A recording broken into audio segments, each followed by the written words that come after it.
அஸ்ஸலாமு அலைக்கும். எல்லாம் நல்லா இருக்கீங்களா? இன்னைக்கு நம்ம சேனலில் இப்போ நம்ம பார்த்துட்டு இருக்கிறது சத்து மாவு வச்சு இஞ்சி கொத்து வேற லெவலாக சூப்பராக வந்துச்சு. நீங்களும் ஒரு தடவை ட்ரை பண்ணி பார்த்துருங்க. இந்த மைதா மாவு 2 கப் நான் எடுத்திருக்கேன். 100 கிராம் மெஷர்மெண்ட் கப்னால 2 கப் எடுத்திருக்கேன். அதிலே நம்ம வந்து அரை கிலோ வந்து ஒரு பாக்கெட் வந்து சத்து மாவு எடுத்திருக்கோம். 5 கப் இருந்துச்சு. அதை அப்படியே எடுத்துருங்க. எடுத்து ஒரு பாத்திரத்தில் மாற்றிட்டு கொஞ்சமாக பிஞ்சளவுக்கு உப்பு போட்டுக்குங்க. சோடாப்பு கொஞ்சமாக பிஞ்சளவுக்கு போட்டுக்குங்க. எல்லாத்தையும் சேர்த்து ஒன்றா கலந்துருங்க. நல்லா கலந்து விட்டுருங்க. கலந்து விட்டுட்டு இதுக்கு ஒரு 100 கிராம் டம்ளரில் நம்ம வந்து கால் கப்பு வந்து நம்ம தேங்காய் எண்ணெய் எடுத்திருக்கோம். சூடுலாம் கட்டலை, தேங்காய் எண்ணெய் நம்ம சூடு கட்டலை. ரொம்ப சூப்பராக வேற லெவலில் நல்லா வந்துச்சு. 1/4 டம்ளர் வந்து நான் வந்து தேங்காய் எண்ணெய் எடுத்து நான் ஊற்றிருக்கேன்.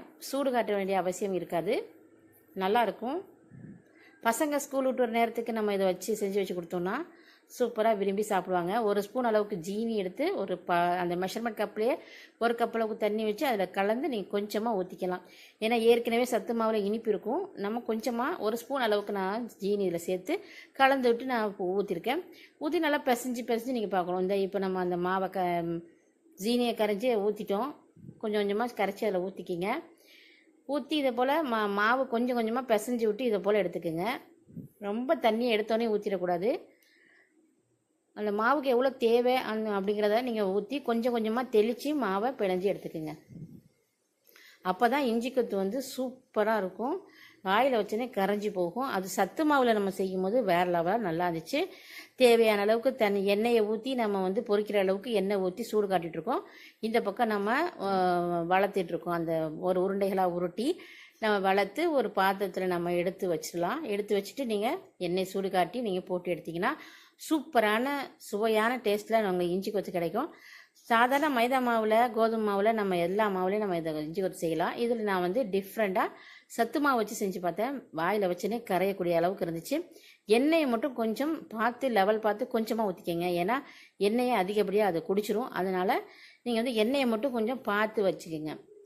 இந்த எண்ணெயிலேயே இப்போ நான் எல்லாத்தையும் பொரிச்சு எடுத்துட்டேன். எல்லாத்தையுமே நான் இந்த எண்ணெயிலேயே நான் பொரிச்சு எடுத்துட்டேன். தேவையான அளவுக்கு நீங்கள் எண்ணெய் ஊற்றி நல்லா சூடான பிறகு மிதமான சூட்டில் வச்சுட்டு அதுக்கப்புறமா நீங்கள் இந்த நம்ம எடுத்து வச்சுருக்கிற அந்த இஞ்சி கொத்தையெல்லாம் நம்ம வளர்த்து வச்சுருந்தோம் இல்லையா, அதெல்லாம் எடுத்து 1 பை 1 போட்டு நல்லா திருப்பி போட்டு நல்லா வறுத்து நல்லா எடுத்துடுங்க.